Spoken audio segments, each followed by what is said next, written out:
Assalamualaikum warahmatullahi wabarakatuh. Pada hari ini kita akan jalan-jalan di Pasar Baso. Kita akan pergi ke Pasar Pabukuan. Pasar Pabukuan ini biasanya buka dari jam 4 sore sampai waktu berbuka datang. Inilah keadaan Pasar Pabukuan di Pasar Baso Bukit Tinggi.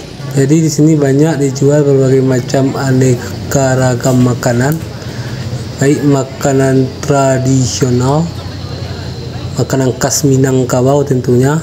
Di sini ada sambal rendang, ada tabunsu, ada gulai kapau. Ini ada rendah. Nah, cari tahu. Mencari apa ya? Cari kalio. Cari kedua tanah.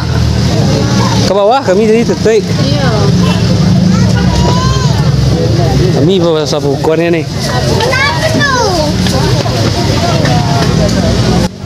Dan banyak sekali macam-macam menu yang lainnya. Di sini juga dia menjual minuman segar. Inilah Pasar Pabukuan yang ada di Pasar Baso.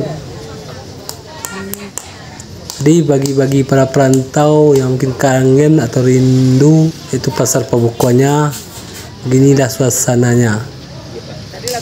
Ini ada jual lemang. Jadi masyarakat Minangkabau juga identik dengan masyarakat yang banyak cita khas makanannya.